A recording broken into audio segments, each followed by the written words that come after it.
আসসালামু আলাইকুম। কেমন আছেন সবাই? প্রচুর গরম বুঝছেন?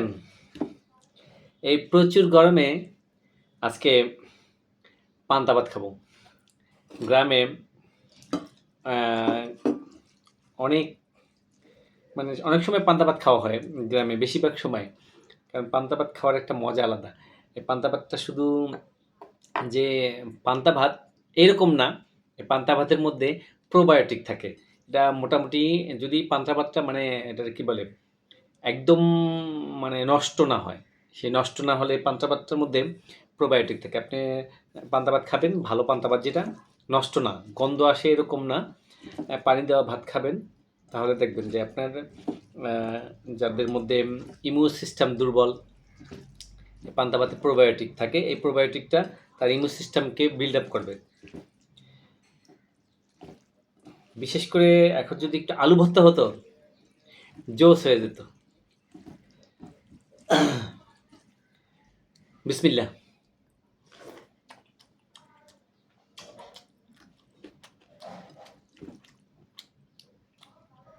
পান্তা ভাতে আমার লবণ কিন্তু বেশি লাগে।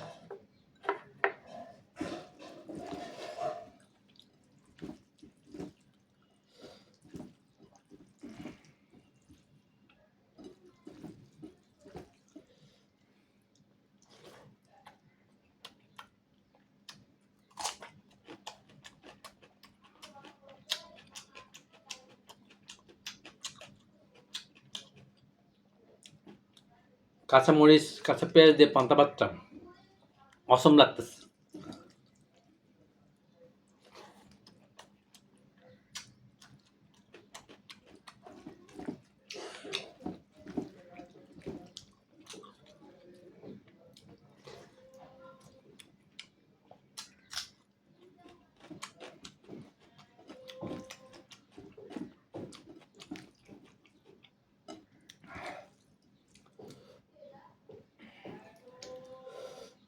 সাথে আমি আমার ডিম সিদ্ধ একটু পছন্দ করি।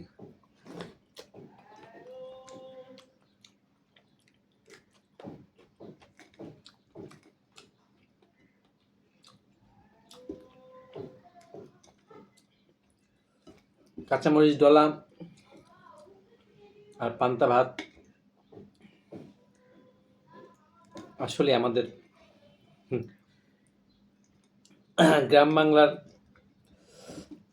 একটা দারুণ ঐতিহ্য।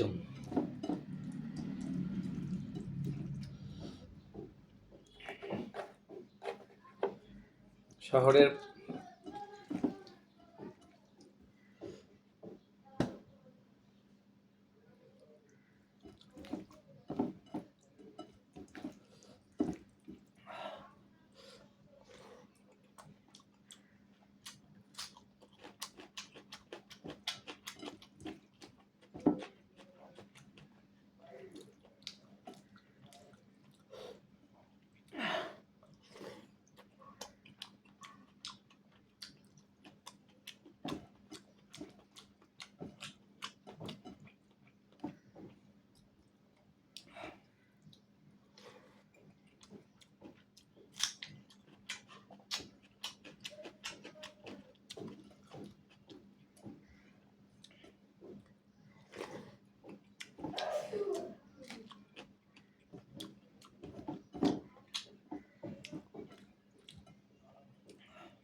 অনেক ঝাল।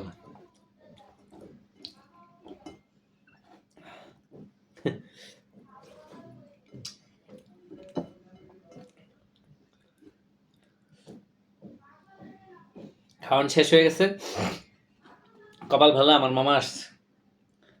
খাওয়ান শেষ, উল্টাপাল্টা কথা বলবে না। দারুণ লাগতেছে, বুঝছেন?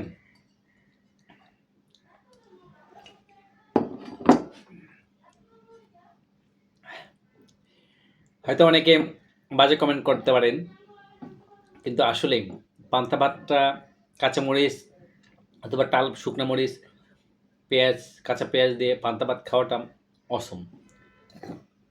দারুণ লাগতেছে আমার কাছে।